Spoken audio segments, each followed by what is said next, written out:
Well, as the weekend has came to a close, that doesn't mean we stop here. So today we're going to be doing two reviews. The first one is from GCW's much recent event on January 12th in Chicago for No Compadre. This one features three title matches, but however, the main event features a showdown between two Chicago natives. We're talking about Gringo Loco and of course who just made his return this year in the Independence, Mustafa Ali. So I know that match is going to be one banger of a match. And then finally, we move on with New Japan's much recent event that took place with, of course, Battle in the Valley in San Jose. We have, of course, many title matches taking place. But however, the main event features a bit of an old a rivalry slash former friends taking on each other. We're talking about Kaguchika Okada taking on Will Ospreay. As you know, he'll be having his final matches in New Japan Pro Wrestling, and he will be moving on to the next level of his career. Then we cap it up with some news updates to tell what's been going on in the world of pro wrestling. So we're gonna find out what events are being put out by the promotions, who's booked, what matches are set, any signed wrestlers or departing wrestlers, and of course some developments that have been going on in the promotion or in straight up pro wrestling. So let's get ready for another episode of the Leaded Wrestle Zone.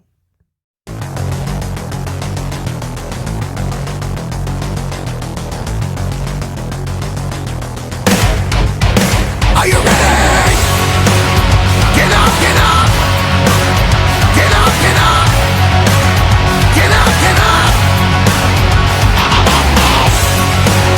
Get up, get up!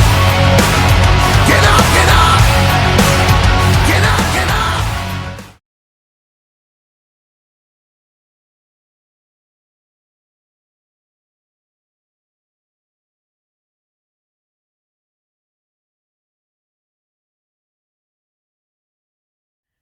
Welcome everybody to Deleted Wrestle Zone, all things that is pro wrestling with AEW, NXT, New Japan Pro Wrestling, TNA, the National Wrestling Alliance, various promotions, wrestlers, matches, and championships. I am your host, J Rod here. So, if you are new to the channel, welcome. This is a channel where we do a lot of pro wrestling reviews from various promotions, not only here in the United States, but also in Japan, Mexico, Canada, Europe, the UK, anywhere in the world where pro wrestling is not as big, but it continues to grow. We also do discussion videos, talk about various topics such as the wrestlers themselves, the promotions, factions, storylines, whatever you want to talk about. We also do more news updates. If I'm unable to put it on this episode, I can put it on a separate video by itself, and we do various other cool things on this channel as well. So if you like what you see, please subscribe to us. So give us a click on the subscribe button, and you'll be getting a lot of daily reviews on this channel and other cool stuff as well. But if you like this episode, please give us a like on the like button or a nice comment down in the description down below. Now, let's begin with our very first review. This is from Game Changer Wrestling, GCW, in Chicago at the Talia Hall, I believe. And this is for the No Compadre show. We open up with the GCW World Tag Team titles. We have Violence Forever, Kevin Koo and Dominic Garrini taking on Davey Bang and August Matthews. Now, I wasn't too much pumped on this match because I knew that this is going to be just a straight up match. But I know that the Bang and Matthews have been very successful as a tag team, but we know they have accomplished a lot outside of it. But of course, when it comes to Violence Forever, you know that we're gonna pick up the win no matter what to beat the dominating tag team in GCW, and that's exactly what they did. They did they did the combo with the Brainbuster onto Davey Bang in order to retain their titles. Now our next match, we did not expect this, but we have a Chicago native made his appearance. But however, he was doing the bidding of the so-called indie god. Of course, Matt Cardona. He sent, of course, Colt Cabana to do his dirty work. But he teamed up with Steph Delanders and, of course, Broski Jamie Lloyd. So that's how it turned out. But their opponents are a group that are not going to take any crap from them. We're talking about SG Busi, consisting of one called Manders, Alley Catch, and Effie. Now, of course, Effie, we know he's dealing with his own personal issues, and that is none other than Manders. But right now, he was very, very focused on the task at hand, dealing with Cole Cabana, Steph Delanders, and Jimmy Lloyd. But it was ironic this match ended with Jimmy Lloyd getting at the wrong end of the Zack Ryder by Effie to pick up the win. However, in this post match, as I said before, Effie, who's still dealing with issues towards what happened last time, where of course he was betrayed by Manders, who denounced him and denounced the SG, the second gear crew.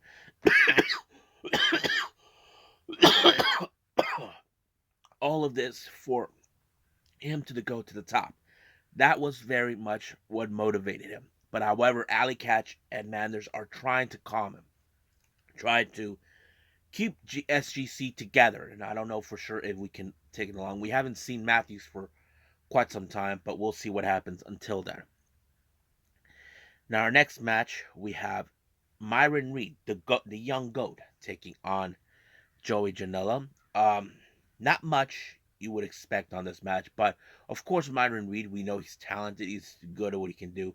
But when it comes to Joey Janela, you know he is making a statement in every of his matches.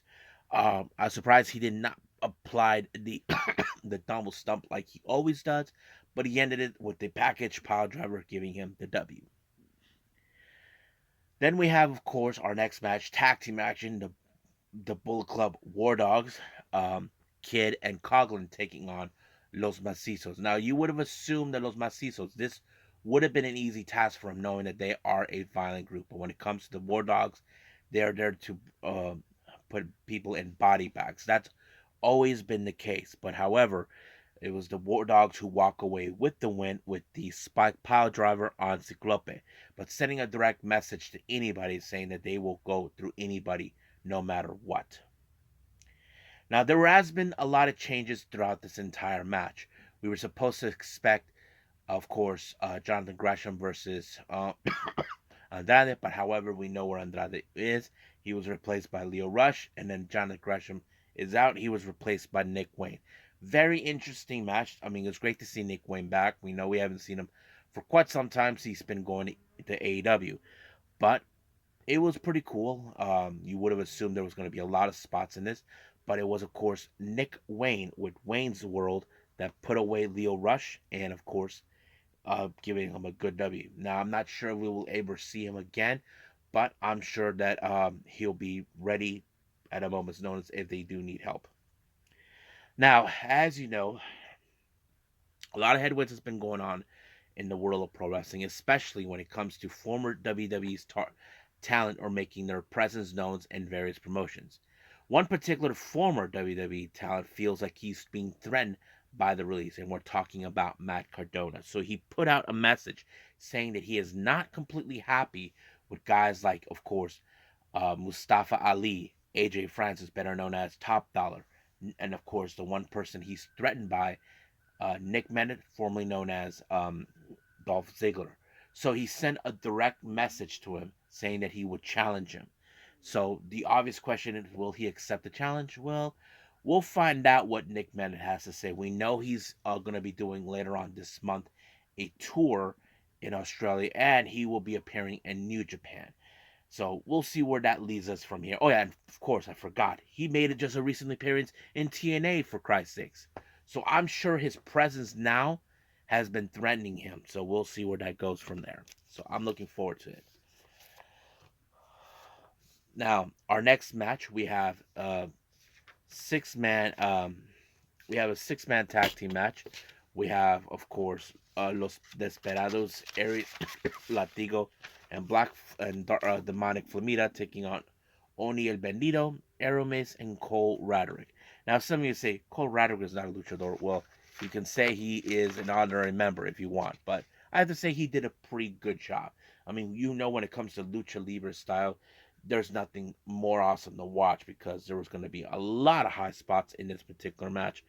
But in the end, it was an amazing combination of big splash by Latigo onto Aramis to pick up the win. Now, our next match is the GCW World Title. Now, of course, Blake Christian has a new associate, his bodyguard, who will make sure that Blake Christian doesn't lose his title. We're talking about Shane Mercer. But his opponent he needs to face is someone who is tough, who's not afraid to throw down. We're talking about heavyweight hustle Calvin Techman. But of course, much of this match, you did not see Shane Mercer get involved. But when he saw that the things were not going exactly like Blake Christian's way, he stepped in to ensure. But this was under the watchful eye of the referee's discretion. I know many people would say it's a little horse crap because they want to see him lose the belt. But unfortunately, it did not help him because, of course, the Shane Mercer applied the battery moonsault onto Tankman in order for Christians to pick up the win. However, Shane Mercer had to stay in the ring because we jumped in right away into a six-man scramble match. We have Alec Price versus Joshua Bishop versus Braden Toon versus Golden Dragon versus Pero, and of course Shane Mercer was involved. However, of course, there was a moment where you see prior before this match, Pero was looking at Shane Mercer at no, that's Blake Christian. I wouldn't be surprised that if he would want that title completely. That is something you could definitely expect down on the road. But we'll see where that takes us. But however, of course, Pero is the much bigger threat in the scramble match. So all five competitors, including Shane Mercer, attack Pero. But however, how long it was gonna last. But of course, there was another threat. Was in fact Shane Mercer himself. He picked up the win when he applied the battery moonsault onto Braden Toon in order to pick up the win, but also bring a lot of satisfaction by that so-called weasel himself, Blake Christian. So we'll see. We're hoping to find out who will be the one to dethrone him and finally shut him up. Now, our next match, we have the GCW Ultraviolet Championship. John Wayne Murdoch versus Rina Yamashita. You know this match was going to be all kinds of hell taking place. I mean, a lot of plunder being brought upon, all kinds of toys, skewers, anything sharp that will make someone bleed. So that was something we could expect. However, of course, this match ended with Rina Yamashita with the Splash Mound picking up the win and retaining her belt. Now, our next match, we have Mance Warner versus Dan the Dad. Now, before the match ever began, Dan the Dad was trying to reason with Mance Warner, but however, Warner was not having it. He's not listening to him, basically. He only cares about try to make it to the top. But this match went out of control. Referee tried to stop him, but Effie, who did not like what he was seeing, he stepped in. This match went into a no contest. But of course, they went all the way to the top of the balcony. Of course, Manders and Ali were trying to stop this, to take this any further. But of course, we could all say it's already beyond that. That there's no possibility that these two will ever reconcile ever again. But however, apparently Effie wants to have a singles match against him. So he tells him, if you want to kill me, then you better do it. So I don't know what Manders and Ali would do, but this is going to be ugly.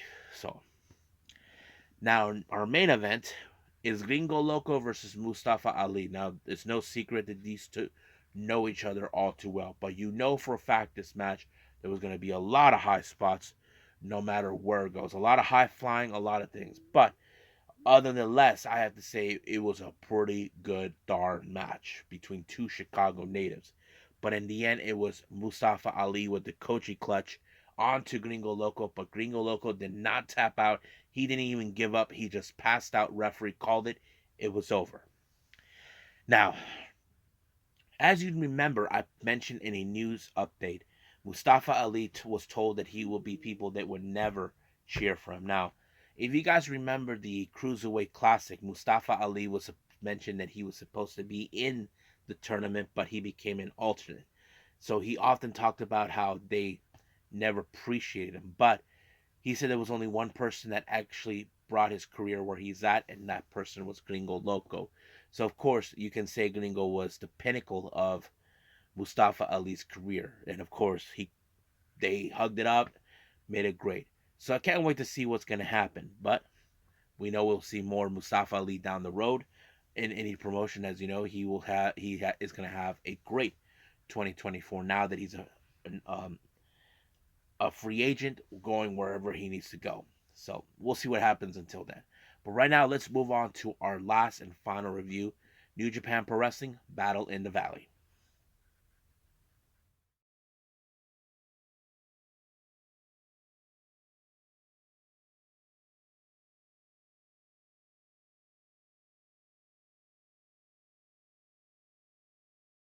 Okay, New Japan Pro Wrestling Battle in the Valley in San Jose, California. This was one of the recent shows here in America by New Japan. Let's start with the matches. It opened up with a six-man tag team match. We have the members of Team Filthy, Tom Lawler, along with Royce Isaacs and Jarrell Nelson. They take on Fred Rosser, Jacob Fatu, and Shota Umino. However, a lot of things have been showing differently what's been going on with Team Filthy. Now, we know recently that Isaacs and Jarrell Nelson, better known as a tag team known as the West Coast Wrecking Crew, have been completely frustrated over the fact that they never got the opportunity. We know they had been aiming for tag team gold before, but they felt like we were the ones that started this mess to begin with. They felt that those opportunities were taken from them, but now they seem like they don't want to coexist with Tom Lawler and all that. But nonetheless, the entire match, Isaacs and Nelson refused to tag in. But Fred Rosser even noticed how they were treating him. Look, I think for Fred Rosser, he feels, hey, he's your leader. You need to respect him. But however, this match ended with, of course, Shota Umino with the Death Rider onto Isaacs, giving him the match. However, Fred Rosser and Tom Lawler actually shook hands, and Rosser said this to him: "If you need a tag partner, even if you can't count on those two, I'm here for you." So basically, that's what Tom Lawler told later on during commentary about that. So Fred Rosser noticed how Wrecking Crew had been dealing with. But however, that wasn't what happened afterwards. After the whole match, Shota Umino went to greet his fans, but he was attacked by a masked dude out of nowhere, and it turned out to be none other than Jack Perry, who we haven't seen in months. Not since was it All In or All Out, one of the two. But anyway, we haven't seen him since then. He showed up, attacked Shota Umino. Now we don't know why he attacked him, but he put out a statement ripping off the contract of AEW, then putting an armband on his arm that says scapegoat. I mean, he looks a lot more different, but we don't know what his motives were to be there. And I think a lot of people are questioning it. So we'll see what happens until then. But for right now, let's keep moving forward. Our next match, we have tag team match. We have Soberano Jr. teaming up with Rocky Romero. They take on Mascara Dorada and Volador Jr. Now, it's no secret that there's certain factors of this match. Rocky has issues towards Mascara Dorada and Volador Jr. They've been going back and forth in their matches time and time again. But of course, Soberano, he said he always wanted the team with Rocky Romero, so I'm sure that kind of played out pretty well. There were going to be a lot of high spots in this one. I mean, flips, moonsault, and all that. But it was, of course, the Canadian Destroyer by Volador Jr. onto Rocky that pick up the win. Now, as you know, the war between the Bullet Club War Dogs and United Empire rages on here in the States as well.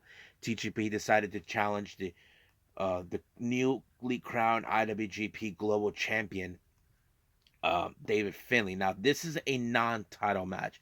Now, the reasons this match has been going on, as you know, David Finlay feels that that it's his time, that Will Ospreay needs to go. But of course, TJP, who has been making moves on his own, decided to issue the challenge. But he did have not much of this match under his control. Not to mention he applied the mist onto Finlay, but that wasn't the case because, of course, TJP got knee striked in the face by Finlay to pick up the win.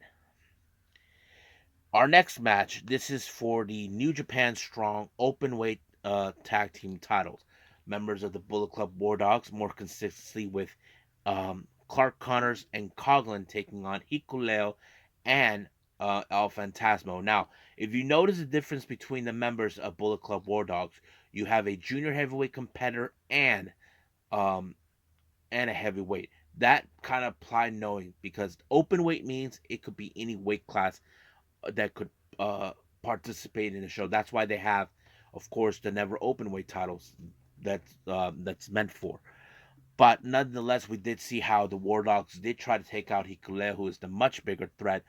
But in the end, it was the Super Thunder Kiss 86 by El Phantasmo to Coughlin in order for them to retain the titles. And now they have to contend with other members of the Bullet Club. We're talking about Chase Owens and Kenta. So basically, they got enemies coming left and right. Our next match is the New Japan Strong Women's Championship. Trish Adora issued a challenge to Julia, and of course Julia, who recently had a match, accepted this one. Julia, who's been showing her that's why she is far more superior for this belt. But however, Trish Adora, we know she is strong, she has great capability. But in the end, of course, it was, of course, Julia with the Northern Light Bomb that put away Trish Adora. So who will be the next person? Well, I don't know. Now, interesting factor has happened. When the lights turned off, we saw a very interesting promo package by Mustafa Ali, who is calling out Hiromu Takahashi. He's calling him out, knowing that he called him that he is an unfit person to be a leader in the junior heavyweight division. So this is something that you wouldn't expect. So now he's on his way, and he called a shot towards Hiromu at Windy City Riot in April against Hiromu Takahashi. So that's gonna be interesting to watch, and I'm sure many people would like to see this one. I personally want to see it too. So can't wait to see it. But right now, I'm waiting for what Hiromu has to say. Now, our next match, we have TMDK, Bad Dude Tito, and Zack Sabre Jr. taking on Matt Riddle and a mystery partner of his choosing. Now, it's no secret that Matt Riddle and Zack Sabre Jr. hate each other, so that would make sense. But the obvious question is, who was going to be his partner? Well, those who were watching at home, well, they kind of got their it was botched for everybody because it was later revealed to be none other than Jeff Cobb. They are known as the Chosen Bros. So that kind of sets it out. I mean, it's great to see that. I mean, you probably wouldn't expect it. Don't forget, it was, of course, Jeff Cobb who did challenge for the IWGP World Television title against Zack Sabre Jr. and lost. But it wouldn't be surprisingly that Matt Riddle actually called an old friend to help him out. But I thought it was a pretty good match. But it was, of course, Riddle that pinned Tito. 1, 2, 3, it's over. But Jeff Cobb even tried to get Riddle to do the crown. So he's like not sure yet. I'm sure Riddle probably would think about it. But I'm sure Jeff Cobb will love nothing more than see his pal to join him. So we'll see where that leads us there. Now, our next match is you can call it the Triple Crown title. The New Japan Strong Openweight title, the ROH World title, and the Continental AW Continental title defended against Gabe Kidd. Now, Gabe Kidd, for a long time, he's been calling out Eddie, saying that he's been ducking him. Eddie Kingston was saying this, like, you're accusing me of ducking you. So he knows that Gabe Kidd, he's all talk. Now, this match really went, balls to the wall.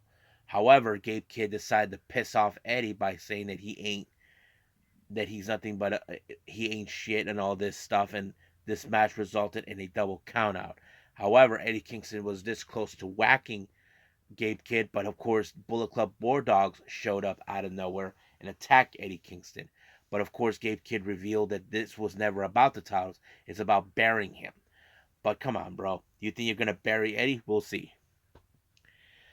Now, our next match is a no DQ match. Jon Moxley versus Shingo Takagi. Now, this match came about when both competitors were announced, but they had nothing to do on that particular day, so Shingo thought, hey, let's have a match instead. Since you got nothing to do that day, I got nothing to do that day either. So that kind of went into a bloody murder match, using all kinds of plunder. But in the end, it was John Moxley with the Death Rider that put him away. However, Shingo's presence also is a direct message to someone that John Moxley called out during his promo at the post match, and that person is none other than our current and new crown IWGP World Heavyweight Champion, Tetsuya Naito. I'm like, whoa, I did not expect that. I'm sure many of you did not expect that, but I'm sure many of us were so like, make it happen, make it happen. But yes, so can't wait to see what's gonna happen. Now, our final match. These two guys knew each other since 2015. Of course, it was Okada that brought him from the UK to Japan. We're talking about Will Ospreay versus Okada. We know that these guys had fought each other before until Will Ospreay turned his back on Okada to form the United Empire. And of course, it's no secret that Will Ospreay is leaving New Japan. His contract is almost up. That this was an important match. So that sets it up right there. But this match was going to be not just personal, but more like superiority, superiority, or whatever it's called, like that. But anyway, it was a good match. Of course, they're going to use each other's moves and do that. We did see that Osprey was about to do the style clash. Come on, that wasn't going to work with him, no matter what. But in the end, it was Okada with the Rainmaker that put away Will Osprey, and of course, the match ended with him. But in the end, of course, Okada and Ospreay embraced each other, knowing that even though this is the last match they'll later face each other, that plan, their little embracement was cut short thanks to the Bullet Club War Dogs that attacked them. And of course, we saw members of the United Empire, more specifically Cobb and TJP, showed up, and even Eddie Kingston comes in. But of course, Will Ospreay calls them, cowards and all this, that they will make sure that they will end them at their steel cage match. But Will Ospreay did say that he owed Eddie one, knowing that he did help him. So I'm sure those two will meet each other down in AEW some point. So we'll see what happens until then. So I think the show was pretty great. I enjoyed it. So I think that's pretty much it right now with all the reviews. So let's move on to our news updates.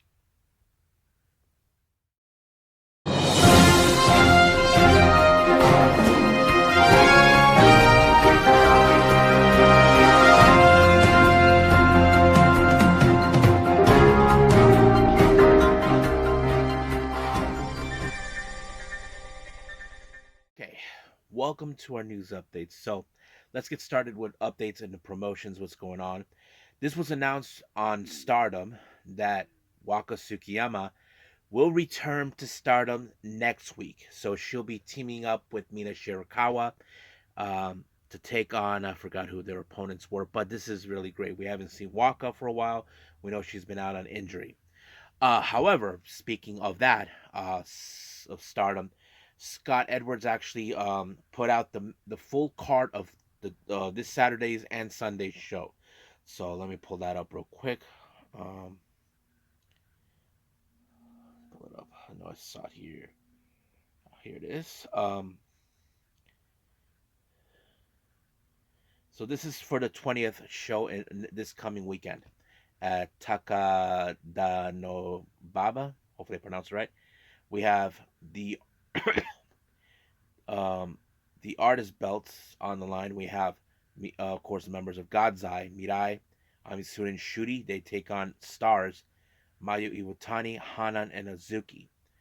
Then we have the high speed title on the line, and Sierra May versus Fukigen Death. We have Mina Shirakawa and Waka Tsukiyama taking on Maika and Hanako.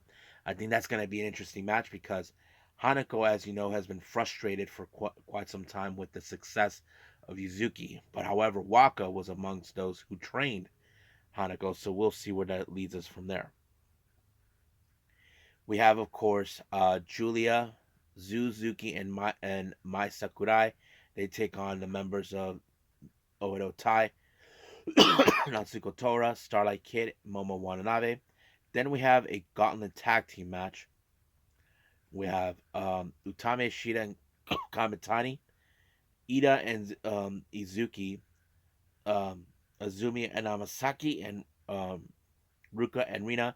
Then, of course, the rookies Rana and Sayaka. So that's going to be a gauntlet match. And then finally, we have a very interesting 3-on-1 match. Megan Bain takes on Saki Kashima, Yuna Mizumori, and Lady C. And as for our 21st show on Sunday, we do have Maya Watani, Hanan, Utami Ishida, and Saya Kamitani taking on Azuki, Azumi, Starlight Kid, and Saki Kashima. Then once again, we have Julia, Suzuki, Mei Sira taking on Maika, Megan Bain, and Hanako. Sudi, Mirai, and Ami Sorda, they take on the members of Oedo Tai, Natsuko Tora, Momo Watanabe, and Ruka. Masakurai takes on Fukigen Def. Minashir Kawaka, they take on, of course, Yuzuki and Saya Ida. And then finally, we have Lady C and Miyu Amasaki taking on Yuna Mizumori, Sayaka Kaguta versus Rina and Ranan Yagami. So that's pretty much it of everything for Stardom. Now, another update has been made by Kitsune Women's Wrestling for the Kampai show on the 24th of March. A match has been announced. Konami will be facing against Masha Slamovich. I know that match is going to be crazy, but it's going to be great. Now, for some interesting developments going on, Miyuki Takase, as you know, she has celebrated her 7th year anniversary as a pro wrestling since she debuted. So, congratulations, Miyuki Takase. As you know, she is the Double Crown champion now with the Deadlock Pro Wrestling title and the OSW title from Japan. Now, a very interesting development happened during a DDT show event. Yukio Sakaguchi, him and his tag partner, what's his name? Okatani, I think that's his name. No, Hideki Okatani. They just recently lost the All Japan tag titles, and out of nowhere, Sakaguchi announced that Eruption will be disbanded. However, that was only part of the plan because he recently also announced that Sakaguchi is going to retire, and his final match will probably be in February. So this is kind of interesting. Now he did state it in a press conference that this has nothing to do with injury. He just felt it was time for him to just end things. But what's going to happen to Okatani? Well, he did mention that he can no longer rely on Sekiguchi anymore, so he feels that he needs to find his own path. So we'll see. Now our final development. Now I know that some of you who are WWE fans are excited for the partnership that could be potentially happening with All Japan Pro Wrestling. However, apparently another trouble in paradise in All Japan has now taken place. Tokyo Sports announced that Black Mansuri is leaving the promotions, and here's the reason why. His distrust towards the president. Now, it's no secret. Shuji Ishikawa, who recently left, had that issue too. I mean, history is repeating itself again when it comes to All Japan. They have 3 exoduses, and this is not an exodus, but you're seeing wrestlers leaving little by little. So Black Mansuri said that he will be leaving the promotion by the end of this month. So we know that All Japan had tried everything to keep him, but could this be a problem with hopefully a partnership with WWE? Now I do know that recently there are those that have mixed feelings towards it. Now I know some of you WWE fan base are going to say they need to grow up and accept the partnership. I understand that, but it's not our choice to decide. That's their choice. But I'm sure the president would think it's a good idea. But however, I have my own opinions towards it, but not in a way that you guys would think, but more like, would this be beneficial from both sides? So that's the thing. So I will do a discussion video about that soon enough. I'm just getting that prepared real soon. So I think that's pretty much it right now with everything on our news updates. So let's just call it a day. Well, I hope everybody enjoys this episode coming up. I will be doing the much recent shows with Noah and All Japan Pro Wrestling from the early of this year with New Year's Giant Series, and of course the New Year with Noah. So we'll be doing all of that. Haven't decided what else I'm going to do, but stand by for those as well.